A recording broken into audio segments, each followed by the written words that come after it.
जय हिंद साथियों। इस वक्त हम मौजूद हैं लालगंज के अंदर और ये आप देख सकते हैं कि सामने NH 233 और हमारे साथ में बैठे हैं पूर्व ब्लॉक प्रमुख डॉक्टर प्रमोद सरोज जी। तो आइए हम इनसे कुछ चीज़ों पे बात करेंगे। प्रमोद जी, सबसे पहले तो आपका बहुत बहुत स्वागत है।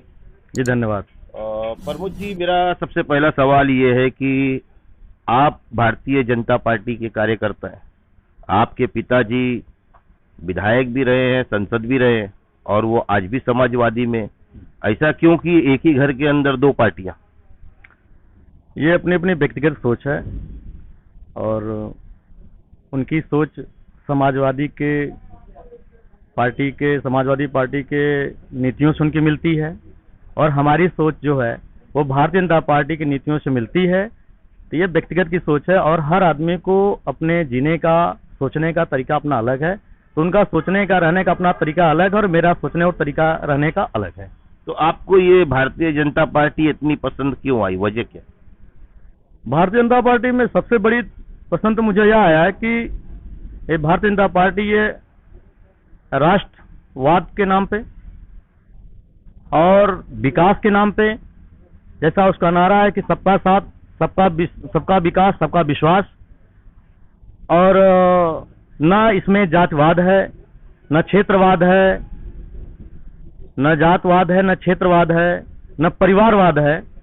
और इसमें कहीं न कहीं हर छोटे से गरीब से लेकर के, झोपड़ी से लेकर के और बड़े बिल्डिंगों तक इनकी सोच है। खेत से लेकर खलिहान से लेकर के हर जगह इनकी सोच है। इसलिए मुझे भारतीय जनता पार्टी की नीतियां और इसकी सोच अच्छी लगती है। इसलिए मैं भारतीय जनता पार्टी के मैं साथ हूं और मैं उसका कार्यकर्ता छोटा सा हूं। अच्छा, आपने ये कहा कि सबका साथ सबका विकास, तो जैसे अभी यहाँ के उत्तर प्रदेश के जो डिप्टी CM है केशव प्रसाद मौर्य, उन्होंने एक विवादित बयान दिया कि काशी और मथुरा की बारी है। तो क्या हिंदू मुस्लिम करके और लोगों के अंदर फसादात पैदा करके क्या देश के अंदर सबका साथ सबका विकास किया जाएगा? जी नहीं, माननीय केशव मौर्य जी मेरे पार्टी के वरिष्ठ नेता हैं, डिप्टी CM भी हैं, लेकिन यह पार्टी का न बयान है, यह उनका व्यक्तिगत का बयान हो सकता है, यह हमारी पार्टी का बयान नहीं है। और उनकी वह, यानी आप इसकी निंदा करते हैं? बिल्कुल, इस तरह से जातवाद फैला करके इस तरह से मैं उसकी कड़ी निंदा करता हूं, लेकिन वो व्यक्तिगत बयान है, पार्टी का नहीं है, तो मैं उसमें बहुत ज्यादा नहीं बोलना चाहूंगा। अच्छा, मुझे एक चीज ये भी बताइए कि जैसे योगी आदित्यनाथ ने कहा था कि खड्डा मुक्त यूपी, लेकिन वहीं पर देखने को मिला कि तकरीबन 4.5 साल से ऊपर हो गए, लेकिन अभी भी रास्तों पे वैसे ही खड्डे दिख रहे हैं। अब जब योगी आदित्यनाथ का 6 तारीख को यहाँ पर लालगंज का दौरा है, तो फैज आम से लेके देवगांव तक की जो सड़क जाती है वो सड़क बन रही। तो ऐसा क्यों होता है कि जब कोई देश का मुखिया, प्रदेश का मुखिया या कोई बड़ा नेता आता है तभी काम होता है और उससे पहले सारी चीजें कागजी स्तर पे होती है? मैं सबसे पहले ये कहना चाहूंगा कि माननीय योगी आदित्यनाथ जी जो उन्होंने आदेश दिया था, आपने जैसा हमने पूछा कि खड्डा मुक्त सारे गली नाले सड़कें जो भी सब गड्ढा मुक्त हो जाए, ये सही उन्होंने आदेश दिया। वो तो हर गली में आकर के, हर क्षेत्र में आकर के वो तो देखेंगे नहीं, वो अधिकारी को निर्देश दिए।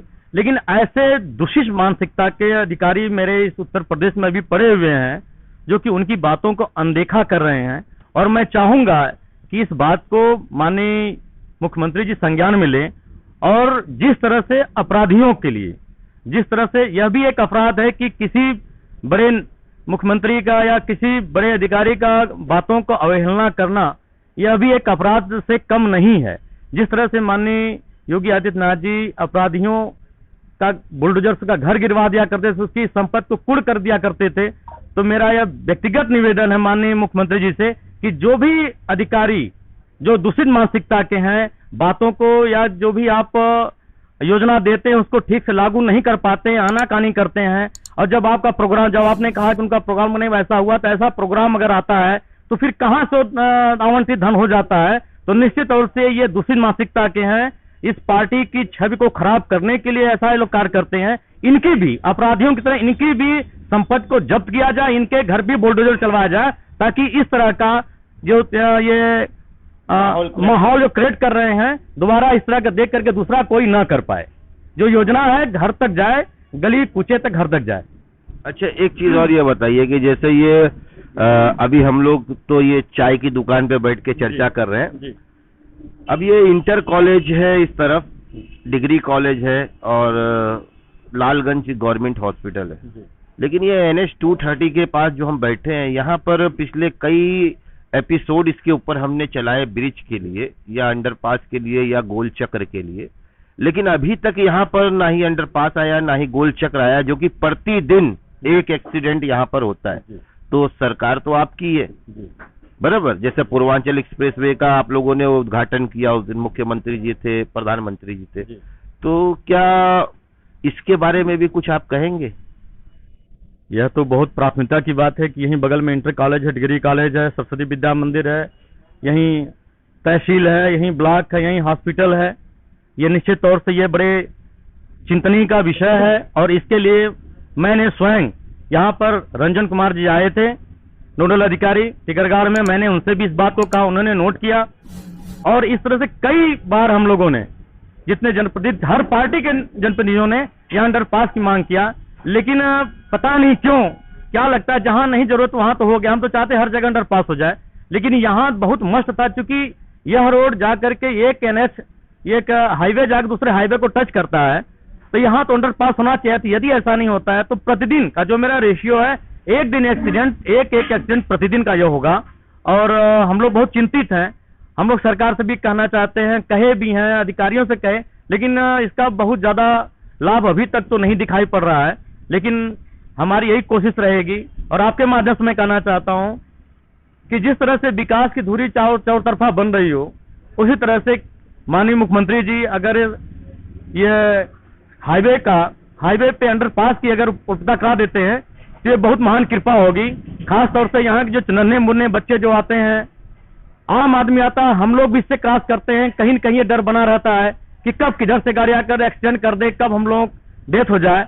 तो सारे लोगों की जिम्मेदारी बनती है। माननीय मुख्यमंत्री जी से मैं कहूंगा कि इसको जल्द से जल्द अंडरपास कराने के प्रयास करें। इससे ज्यादा जैसे अभी 6 तारीख को कल मुख्यमंत्री आ रहे हैं, तो क्या उनके कानों तक ये आपके कार्यकर्ता या आप ये बात पहुंचाने की कोशिश करेंगे?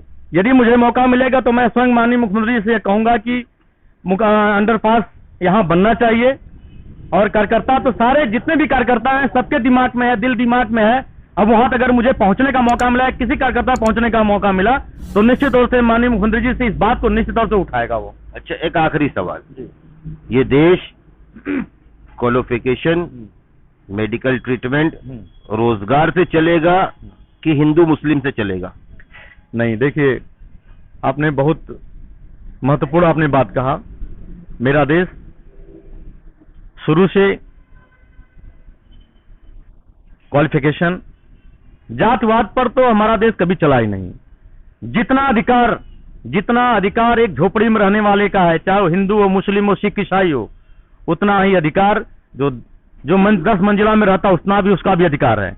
यहाँ जीने का सबको अधिकार है, सोचने का सबको अधिकार है। भारत देश, हिंदुस्तान में जितना अधिकार एक गरीब मजदूर का है, किसान का है, उतना ही अधिकार CM का भी है, PM का भी है, IS का है, RPS का, जितने भी लोग हैं यहाँ रहते हैं, किसी जात धर्म के हों, सबका एक है। क्योंकि हम लोगों ने जाना है कि छोटे छोटे फूलों से एक बड़ी माला बन जाती है। तो निश्चित तौर से यदि हम जातिवाद में, धर्मवाद में, क्षेत्रवाद में बटेंगे तो इसका कोई मतलब नहीं होगा। जब हम एक होंगे, तरक्की नहीं करेगा। इसलिए हम लोगों को एक रहने की आवश्यकता है।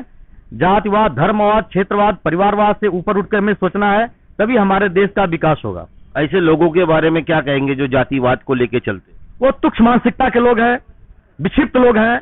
उनके अगर उन्होंने जातवाद की अगर बात लोग करते हैं, क्षेत्रवाद की बात, परिवारवाद की बात करते हैं, तो उनको मुझे लगता है कि उनको किसी मेंटल हॉस्पिटल में उनका इलाज करने की आवश्यकता है। हो सकता है कि इलाज अगर हो जाए तो वो आगे भविष्य में ऐसा न सोचे, वो अपने देश के बारे में सोचे, हिंदुस्तान के बारे में सोचे, और यहाँ के रहने वाले एक एक प्रत्येक नागरिक के बारे में सोचे, चाहे वो कोई भी हो, किसी भी जाति धर्म का हो।